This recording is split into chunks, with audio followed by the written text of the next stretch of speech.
Dr. Knowall. There was once on a time a poor peasant called Crab, who drove with 2 oxen a load of wood to the town, and sold it to a doctor for 2 talers. When the money was being counted out to him, it so happened that the doctor was sitting at a table, and when the peasant saw how daintily he ate and drank, his heart desired what he saw, and would willingly have been a doctor too. So he remained standing a while, and at length inquired if he too could not be a doctor. "Oh yes," said the doctor, "that is soon managed." "What must I do?" asked the peasant. "In the first place, buy thyself an ABC book of the kind which has a cock on the frontispiece. In the second, turn thy cart and thy 2 oxen into money, and get thyself some clothes, and whatsoever else pertains to medicine. Thirdly, have a sign painted for thyself with the words, I am Dr. Knowall, and have that nailed up above thy house door." The peasant did everything that he had been told to do. When he had doctored people a while, but not long, a rich and great lord had some money stolen. Then he was told about Dr. Knowall, who lived in such and such a village, and must know what had become of the money. So the lord had the horses put in his carriage, drove out to the village, and asked Crab if he were Dr. Knowall. Yes, he was, he said. Then he was to go with him and bring back the stolen money. "Oh yes, but Graith, my wife, must go too." The lord was willing, and let both of them have a seat in thy carriage, and they all drove away together. When they came to the nobleman's castle, the table was spread, and Crab was told to sit down and eat. "Yes, but my wife Graith too," said he, and he seated himself with her at the table. And when the first servant came with a dish of delicate fare, the peasant nudged his wife and said, "Graith, that was the first," meaning that was the servant who brought the first dish. The servant, however, thought he intended by that to say, "That is the first thief," and as he actually was so, he was terrified, and said to his comrade outside, "The doctor knows all. We shall fare ill. He said I was the first." The second did not want to go in at all, but was forced. So when he went in with his dish, the peasant nudged his wife and said, "Graith, that is the second." This servant was just as much alarmed, and he got out. The third did not fare better, for the peasant again said, "Graith, that is the third." The fourth had to carry in a dish that was covered, and the lord told the doctor that he was to show his skill, and guess what was beneath the cover. The doctor looked at the dish, had no idea what to say, and cried, "Ah, poor Crab!" When the lord heard that, he cried, "There, he knows it, he knows who has the money." On this the servants looked terribly uneasy, and made a sign to the doctor that they wished him to step outside for a moment. When therefore he went out, all 4 of them confessed to him that they had stolen the money, and said that they would willingly restore it, and give him a heavy sum into the bargain, if he would not denounce them, for if he did, they would be hanged. They led him to the spot where the money was concealed. With this the doctor was satisfied, and returned to the hall, sat down to the table, and said, "My lord, now will I search in my book where the gold is hidden." The 5th servant, however, crept into the stove to hear if the doctor knew still more. The doctor, however, sat still and opened his ABC book, turned the pages backwards and forwards, and looked for the cock. As he could not find it immediately, he said, "I know you are there, so you had better show yourself." Then the fellow in the stove thought that the doctor meant him, and full of terror, sprang out, crying, "That man knows everything!" Then Dr. Knowall showed the count where the money was, but did not say who had stolen it, and received from both sides much money in reward, and became a renowned man. The Spirit in the Bottle. There was once a poor woodcutter who toiled from early morning till late night. When at last he had laid by some money, he said to his boy, "You are my only child. I will spend the money which I have earned with the sweat of my brow on your education. If you learn some honest trade, you can support me in my old age, when my limbs have grown stiff and I am obliged to stay at home." Then the boy went to a high school, and learned diligently, so that his masters praised him, and he remained there a long time. When he had worked through 2 classes, but was still not yet perfect in everything, the little pittance which the father had earned was all spent, and the boy was obliged to return home to him. "Ah," said the father sorrowfully, "I can give you no more, and in these hard times I cannot earn a farthing more than will suffice for our daily bread." "Dear father," answered the son, "don't trouble yourself about it. If it is God's will, it will turn to my advantage. I shall soon accustom myself to it." When the father wanted to go into the forest to earn money by helping to pile and stack wood, and also chop it, the son said, "I will go with you and help you." Nay, my son, said the father, that would be hard for you. You are not accustomed to rough work, and will not be able to bear it. Besides, I have only one axe, and no money left wherewith to buy another. Just go to the neighbor, answered the son. He will lend you his axe until I have earned one for myself. The father then borrowed an axe from the neighbor, and next morning at break of day, they went out into the forest together. The son helped his father and was quite merry and brisk about it. But when the sun was right over their heads, the father said, We will rest and have our dinner, and then we shall work as well again. The son took his bread in his hands and said, Just you rest, father, I am not tired. I will walk up and down a little in the forest and look for birds' nests. Oh, you fool, said the father, why should you want to run about there? Afterwards you will be tired and no longer able to raise your arm. Stay here and sit down beside me.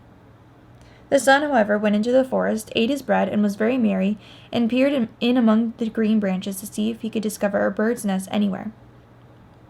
So he went up and down to see if he could find a bird's nest, until at last he came to a great dangerous-looking oak, which certainly was already many hundred years old, and which 5 men could not have spanned.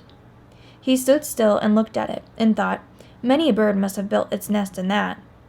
Then all at once it seemed to him that he heard a voice. He listened and became aware that someone was crying in a very smothered voice, Let me out! Let me out! He looked around, but could discover nothing. Nevertheless, he fancied that the voice came out of the ground. Then he cried, Where art thou? The voice answered, I am down here amongst the roots of the oak tree. Let me out! Let me out! The scholar began to loosen the earth under the tree and search among the roots, until at last he found a glass bottle in a little hollow. He lifted it up and held it against the light, and then saw a creature shaped like a frog springing up and down in it. Let me out! Let me out! It cried anew, and the scholar, thinking no evil, drew the cork out of the bottle. Immediately a spirit ascended from it, and began to grow, and grew so fast that in a very few moments he stood before the scholar, a terrible fellow, as big as half the tree by which he was standing. Knowest thou, he cried in an awful voice, what thy wages are for having let me out? No, replied the scholar fearlessly. How should I know that? Then I will tell thee, cried the spirit. I must strangle thee for it. Thou shouldst have told me that sooner, said the scholar, for I should then have left thee shut up. But my head shall stand fast for all thou canst do. More persons than one must be consulted about that. More persons here, more persons there, said the spirit. Thou shalt have the wages thou hast earned. Dost thou think I was shut up there for such a long time as a favor? No, it was a punishment for me. I am the mighty Mercurius. Whoso releases me, him must I strangle. Softly, answered the scholar, not so fast. I must first know that thou really wert shut up in that little bottle, and that thou art the right spirit. If indeed thou canst get in again, I will believe, and then thou mayest do as thou wilt with me. The spirit laughed haughtily. That is a very trifling feat, drew himself together, and made himself as small and slender as he had been at first, so that he crept through the same opening, and right through the neck of the bottle in again. Scarcely was he within, then the scholar thrust the cork he had drawn back into the bottle, and threw it among the roots of the oak into its old place. And the spirit was betrayed. And now the scholar was about to return to his father, but the spirit cried very piteously, Ah, do let me out! Ah, do let me out! No, answered the scholar, not a second time. He who has once tried to take my life shall not be set free by me, now that I have caught him again. If thou wilt set me free, said the spirit, I will give thee so much that thou wilt have plenty all the days of thy life. No, answered the boy, thou wouldst cheat me as thou didst the first time. Thou art playing away with thy own good luck, said the spirit. I will do thee no harm, but will reward thee richly. The scholar thought, I will venture it. Perhaps he will keep his word, and anyhow he shall not get the better of me. Then he took out the cork, and the spirit rose up from the bottle as he had done before, stretched himself out, and became as big as a giant. Now thou shalt have thy reward, said he, and handed the scholar a little bag just like a plaster, and said, If thou spreadest one end of this over a wound, it will heal, and if thou rubbest steel or iron with the other end, it will be changed into silver. I must just try that, said the scholar, and went to a tree, tore off the bark with his axe, and rubbed it with one end of the plaster. It immediately closed together and was healed. Now it is all right, he said to the spirit, and we can part. The spirit thanked him for his release, and the boy thanked the spirit for his present, and went back to his father. Where hast thou been racing about, said the father? Why hast thou forgotten thy work? I said at once that thou wouldst never get on with anything. Be easy, father, I will make it up. Make it up indeed, said the father angrily. There is no art in that. Take care, father, I will soon hew that tree there, so that it will be split. Then he took his plaster, rubbed the axe with it, and dealt a mighty blow, but as the iron had changed into silver, the edge turned. Hullo, father, just look what a bad axe you've given me. It has become quite crooked. The father was shocked and said, Ah, what hast thou done? Now I shall have to pay for that, and have not the wherewithal. And that is all the good I have got by thy work. Don't get angry, said the son, I will soon pay for the axe. O thou blockhead, cried the father, wherewith wilt thou pay for it? Thou hast nothing but what I give thee. These are students' tricks that are sticking in thy head, but thou hast no idea of wood-cutting. After a while, the scholar said, Father, I can really work no more. We had better take a holiday. What? Answered he. Dost thou think I will sit with my hands lying in my lap like thee? I must go on working. But thou mayest take thyself off home. Father, I am here in this wood for the first time. I don't know my way alone. Do go with me. As his anger had now abated, the father at last let himself be persuaded, and went home with him. Then he said to the son, Go and sell thy damaged axe, and see what thou canst get for it. I must earn the difference in order to pay the neighbor. The son took the axe and carried it into town to a goldsmith, who tested it, laid it on the scales, and said, It is worth 400 talers. I have not so much as that by me. The son said, Give me what thou hast. I will lend you the rest. The goldsmith gave him 300 talers, and remained 100 in his debt. The son thereupon went home and said, Father, I have got the money. Go and ask the neighbor what he wants for the axe. I know that already, answered the old man. 1 taler, 6 groschen.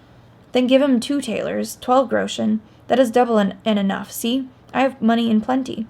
And he gave the father 100 talers, and said, You shall never know want. Live as comfortably as you like. Good heavens, said the father, how hast thou come by these riches? The scholar then told how all had come to pass, and how he, trusting in his luck, had made such a good hit. But with the money that was left, he went back to the high school, and went on learning, and as he could heal all wounds with his plaster, he became the most famous doctor in the whole world.